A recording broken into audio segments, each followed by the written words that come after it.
A pleasant day to all of you. I am Mariel Bacudio, under the Holy Family Parish Church of Santa Barbara, Pangasinan, under the Archdiocese of Lingayen, Dagupan.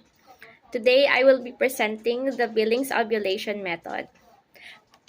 What is Billings Ovulation Method?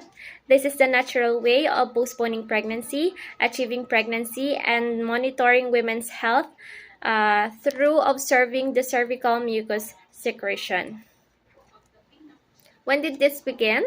This method is developed by two Australian doctors, Dr. John Billings and Dr. Evelyn Billings, together with the researches of Professor Eric Odiblood and Professor James Brown.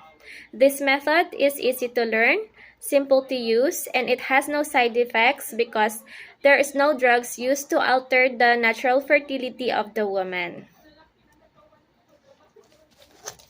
This I'm holding is called the slide rule, and it shows that the woman goes through 4 phases of the cycle. Or the first phase is called the menstrual bleeding. This is represented by this red color. In this phase, the estrogen and the progesterone are very low. This results to bleeding. This also indicates that the cervix is open and there's a possibility of conception if there is ovulation during this phase in some cases. So for couples who are postponing pregnancy, we do not recommend them to have intercourse during this phase. Next phase is called the BIP or the basic infertile pattern. This is the green part. And in this phase, the cervix is closed by a thick, dense mucus plug, which protects the woman from having infection, and it also prevents the sperm to pass through the cervix. Nothing is felt during this phase, so the woman feels dry. Also, in this phase, the FSH is rising to its threshold, but the estrogen level is still very low.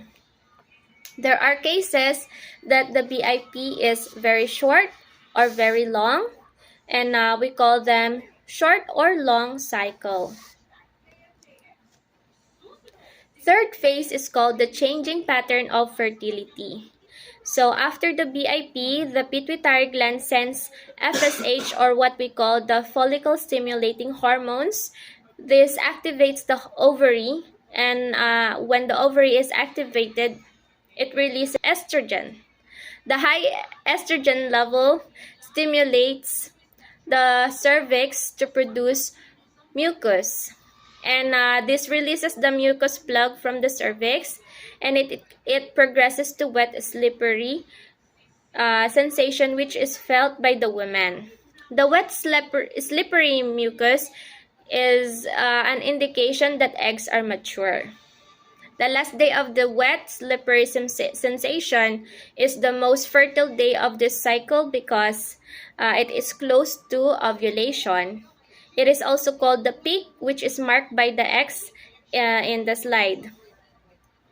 But the cervix will only completely close after 3 days.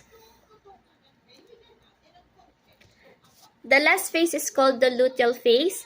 Immediately after ovulation, the progesterone closes the progesterone rises, and it closes or gradually closes the cervix with mucus plug. So the progesterone closes the cervix in 3 days. As you can see in this slide, it is marked by 1, 2, 3. This indicates that the cervix is completely closed after 3 days.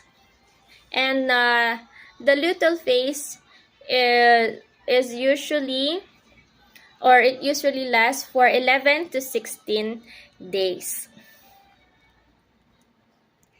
In Billings Ovulation method, there are 4 rules. We have 3 early day rules and a peak rule. Early day rule 1 says that avoid intercourse on the days of heavy bleeding during menstruation. The reason is that ovulation might take place during this phase, and the menstrual bleeding could obscure the mucus, so the women cannot see the mucus if there is bleeding. Early day rule 2, alternate evening are available for intercourse when these days have been recognized as infertile or the BIP. This is done only in the evening after 6 p.m. The reason is that the woman needs to be in an upright position for a few hours for the cervical mucus to be felt at the vulva, which will be observed from the moment the woman wakes up at 6 a.m. until 6 p.m. And then alternate evenings will help the woman determine if the fluid she felt is seminal fluid or the vaginal fluid. Early day rule 3, avoid intercourse on the days of discharge or bleeding, which interrupts the basic infertile pattern. And if there is a peak, allow 3 days of luteal phase afterwards before intercourse is resumed on the 4th day. Then, peak rule continues. So, when peak is identified, we continue on the peak rule. So, from the beginning of the 4th day past the peak until the end of the cycle or the next menstruation, intercourse is available every day at any time this time.